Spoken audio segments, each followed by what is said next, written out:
안녕하세요. 번블한복덕방입니다. 구독과 좋아요, 알림 설정, 회원가입 부탁드리겠습니다. 부동산원에서 나온 매매가격지수 변동률 기준은 12월 9일에서 16일까지의 매매가격지수인데요.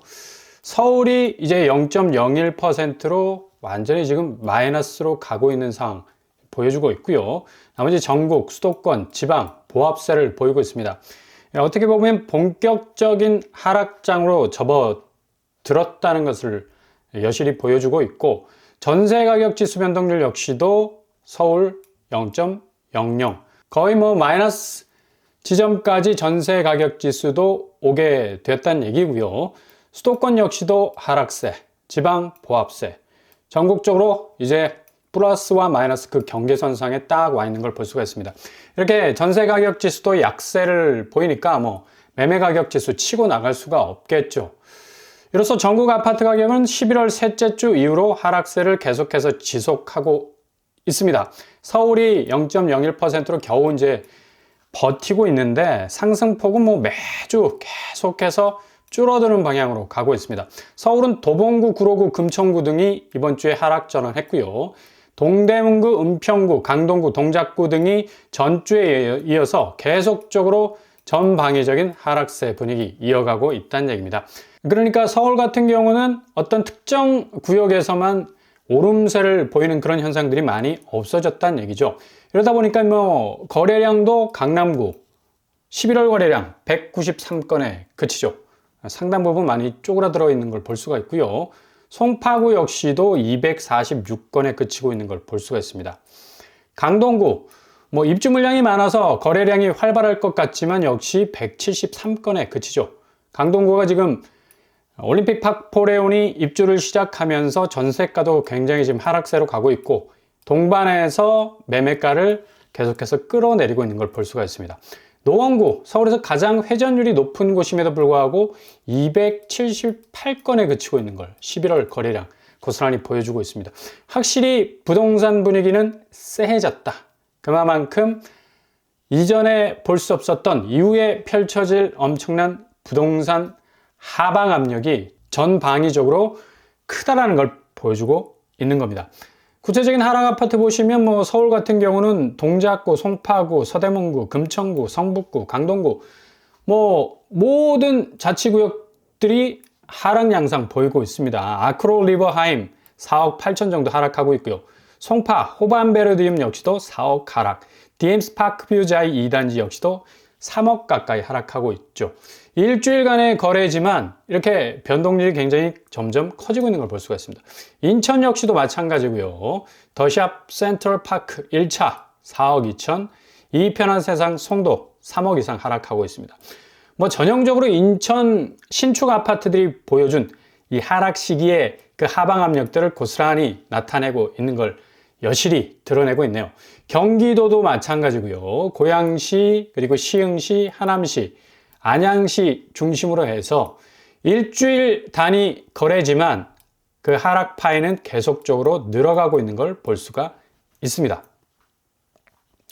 이렇게 매매가격 지수 변동률이 공식적인 지표상에서도 서울만 지금 거의 지금 버티네 마네 하고 있고, 대부분의 모든 지방 그리고 자치구역들은 하락으로 완전히 그래프가 꺾인 걸 볼 수가 있고요. 전세가격 지수도 마찬가지죠. 세종이 전세 가격이 역으로 매매가가 폭락하는 반면에 올라가고 있는 그런 상황을 보여주고 있는데 집주인들이 굉장히 답답한 심정이니까 어떻게 해서든 매매가에서 깔아먹은 그 가격대 전세가를 조금 들어 올려서 회복을 하려고 하는 시도 보이고 있는데, 머지않아서 세종도 이런 전국적인 전세 하락가의 영향들을 고스란히 받을 가능성 아주 높다는 얘기입니다. 이런 어떤 부동산의 좀 쎄한 분위기와 더불어서 어제 파월이 폭탄을 던졌죠. 매파 발언, 엄청나게 강력하게 스트레스를 주는 모든 금융시장이 전반적으로 흔들릴 만큼의 엄청난 발언들을 이어갔는데, 산타넬리 12월 24일, 25일 크리스마스를 전후로 해서 전통적으로 금융시장이 주가가 쭉쭉 올라가는 어떤 그런 분위기 있었는데, 완전히 찬물을 끼얹을 정도의 엄청나게 센 발언들을 이어갔습니다. 가장 중요한 건 기준금리 인하 횟수인데 내년 4번에서 2번으로 감소됐다는 얘기죠. 금리 인하 횟수를 대폭 줄인 연준의 행보를 두고 밀턴 프리드만이 언급한 샤워실의 바보 같다라는 그런 말들이 많이 지금 나오고 있는데, 파월이 지난번 기준금리 인하 시에는 굉장히 시장 친화적으로 얘기를 했습니다. 인플레는 일시적일 가능성 높다라고 했는데 12월 마지막 기준금리 인하하면서 내년도부터는 상당 부분 인플레 현상이 엄청나게 위기로 다가올 수 있다는 그런 전망을 내놓으면서 시장이 상당히 좀 혼란스러운 상황 속에 있게 됐다는 얘기죠. 이러다 보니까 시카고 옵션 거래소 변동성 지수, 빅스라고 불리는데 공포 지수죠. 상당히 급등하는 걸 볼 수가 있습니다. 이렇게 금융시장에서 공포 심리, 불안 심리 커지면 당연히 주가는 하락하게 되고, 금융시장, 또 자본시장, 자산시장 모두 다 급락하는 그런 모습을 보일 수밖에 없는데, 다우산업 0.04% 조금 올랐습니다. 그러나 나스닥과 S&P 500은 하락세 엄청나게 보였고요. 12월 말 정도 되면 전국적으로 미국의 어떤 축제 분위기와 더불어서 이 주식시장이 굉장히 들썩거리는 모습을 보이고 있는데, 2025년도는 정말 파월의 이 폭탄 발언으로 인해서 상당히 흔들리는 그런 모습을 보여주고 있습니다. 또 동시에 파월이 비트코인에 대해서 상당히 부정적인 입장을 취했습니다. 어떻게 해서든 미 연준은 비트코인 전략 자산 비축 생각도 안 하고 또 전혀 그런 계획도 없다라고 아주 단호하게 끊어버렸죠. 비트코인 시장 완전 난리가 났습니다. 그래서 지금 1억 5,600, 700 가던 게 1억 4,600으로 지금 꺾였고요. 이더리움 역시도 단단한 그런 코인 중에 하나라고 하는데 5.49%나 내려앉는 걸 볼 수가 있고요. 이외에 리플 같은 경우, 그리고 솔라나 같은 경우도 상당 부분 알트코인들이 약세 현상 보이고 있죠. 이렇게 파월의 말 한마디가 정말 엄청난 자본시장의 충격으로 다가왔다는 거고, 이 분위기는 아마 연말까지도 이어질 가능성 높아서 지금 국내 코스피 시장도 상당 부분 지금 들썩거리고 있죠. 흔들거리고 있는데 외국인이 오늘도 3천억 이상을 지금 장이 개장하자마자 빼고 있습니다. 개인은 오히려 이 저점에서 좀 사보려는 그런 움직임도 보이고 있는데, 기관도 역시 같이 빼고 있죠.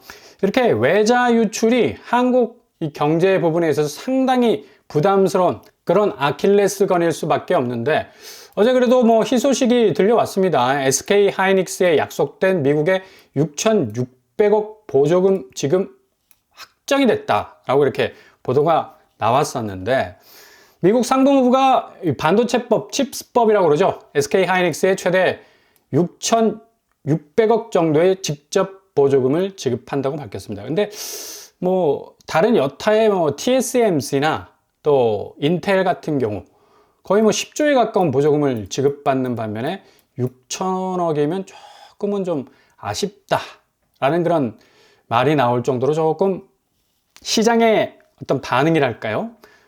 어쨌든 미국으로부터 보조금을 받은 건 긍정적인 측면이지만 조금 더 파이가 컸으면 좋겠다라는 그런 아쉬움이 많이 남죠. 하여간 5억 달러, 7천억 정도의 정부 대출도 지원을 한다고 했는데, 하이닉스로서는 호재일 수밖에 없고요. 삼성전자의 9조에서 10조 정도의 보조금 지급 아직 미정인 상태입니다. 아마 연말에 어떻게 확정이 날지 지켜봐야 할 대목이고요. 이러한 이유 때문에 삼성전자, SK 하이닉스 주가가 이런 호재 때문에 좀 오르지 않을까라는 예상도 했는데 지금 마이너스 2.74%를 찍고 있네요. 그만큼 시장에서 큰 호재로 받아들이기에는 조금 역부족이지 않나. 그리고 어제 미 연준의 강성에 가까운 매파적 인하 때문에 전체적으로 국내 주식시장도 많은 혼돈 속에 있는 것으로 보입니다. 이런 가운데 지금 부동산 시장 역시도 흔들릴 수밖에 없고요. 올림픽 파크 포레온이 11월에 입주장 시작이 됐었는데 강동구 아파트 전셋값 입주 프리미엄에 의해서 올라가지 않을까라는 그런 예상도 있었지만 수억씩 지금 뚝뚝 떨어지고 있습니다. 주변 아파트들 전셋값도 4년 전보다 8억씩 뚝 떨어지는 그런 모습을 보여주고 있죠. 어제 보면 둔손주공 입장에서는 입주 이후에 상당히 매매가 부분에서도 프리미엄에 어떤 위기가 오지 않을까라는 그런 예상도 해볼 수 있겠고요. 결국에 가서는 이런 분위기가 지속이 되다 보니까 강동구 전세가를 보셔도 떨어지는 폭이 어마무시합니다. 일주일 텀밖에 안 되는데 고독 롯데캐슬 베네르체 7억 이상 떨어져 나가고 있고요. 고독자의 역시도 거의 뭐 6억에 가깝게 전세가가 뚝뚝 떨어지는 걸 볼 수가 있죠. 이렇게 선제지표, 매매가의 선제지표인 전세가가 떨어진다는 건 향후 매매가가 엄청난 하방 압력을 받을 것으로 예상이 되는 부분인데, 노원구 역시도 마찬가지죠. 그래도 뭐 중저가 아파트들이 대부분을 차지하고 있는데, 여기서도 뭐 거의 일주일 거래인데 4억 가까이 지금 떨어지고 있는 모습 보이고 있습니다. 3억 5천, 3억 1천만 원 정도 떨어지고 있는데, 노원구의 이 전세가가 계속적으로 하방 압력을 받게 되면 거의 뭐 4억대, 3억대, 2억대까지도 나올 수 있는 그런 위기를 맞을 가능성 아주 높겠습니다. 그런데 뭐 주산연에서는 내년 서울 1.7% 정도 상승한다라는 주택 전망을 내놓는데, 이것도 상당히 좀 약간 아리까리한 부분들이 있습니다. 그 이유를 공급 부족으로 들어요. 뭐 건설사 업황 악화로 인해서 이 아파트가, 신축 아파트가 나오는 어떤 스피드가 확 줄다 보니까 공급 부족 누적에 의해서 2026년 이후에는 폭등하지 않을까라는 그런 전망도 내놨는데, 좀 약간 좀 동의가 안 되는 부분들이 많습니다. 물론 뭐 지금 내년 1월부터 전국 아파트 분양이 올해의 절반 이하로 내려가는 어떤 확실한 공급 부족 양상은 있겠지만, 공급이 어떻게 뭐 신축 부분에서만 해당이 되겠습니까? 서울 아파트 거래 감소로 매물이 쌓이는데 거의 뭐 9만 건, 10만 건에 육박하는 그런 상황인데 사줄 사람도 없잖아요.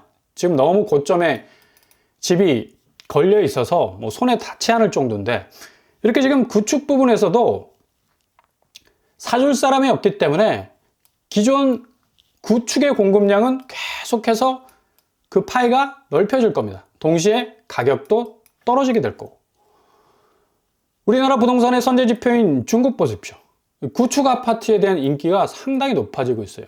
외지인들만 산다 라는 어떤 제목으로 이 중국 부동산에 대한 그런 어떤 스케치를 하고 있는데, 역시 중국인들도 신축 아파트에 대한 두려움이 있는 겁니다. 수만 곳의 개발 현장에 공사 차질로 입주가 지연되고 또 공사비가 터무니없이 올라가고 분양가 올라가니까 이건 뭐 감당이 안 되는 거죠. 중국 부동산 시장에 지각 변동이 왔고, 14개 주요 도시의 중국 부동산 정보공사 데이터를 분석한 결과 구축 매매량이 신규 주택 매매량보다 많았다는 얘기입니다. 이 현상이 고스란히 우리나라에게도 적용이 될 겁니다. 왜냐하면 부동산 구조가 똑같기 때문에.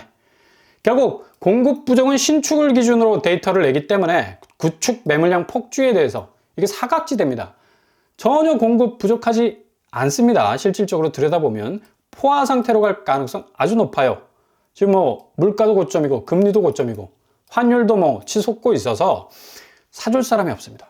일정한 기준선까지 집값이 내려올 때 이게 물꼬가 튀겠는데, 그런 아파트 값은 상당히 하방 압력으로 견디지 못할 것 같고요. 미국발 금융시장의 대운동, 그리고 국내 경기 침체, 외국인 자본의 급속한 유출, 환율 변동성과 수출 지표의 흔들림, 부동산 시장은 한마디로 출구가 없는 하락세를 기록할 가능성 아주 높다는 얘기입니다.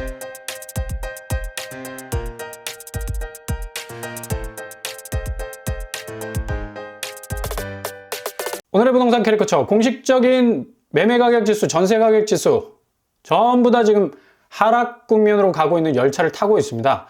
1차 하락 시기보다 더 크게 흔들릴 가능성이 높은 건 경제지표, 혹은 대외 무역지표, 수출지표, 환율지표, 금리지표, 모든 지표들이 어느 하나 출구 하나 발견할 수 없을 정도로 꽉 막혀있기 때문에 정말 이전에도 이후에도 볼 수 없는 부동산 시장의 대격변기가 시작이 될 겁니다.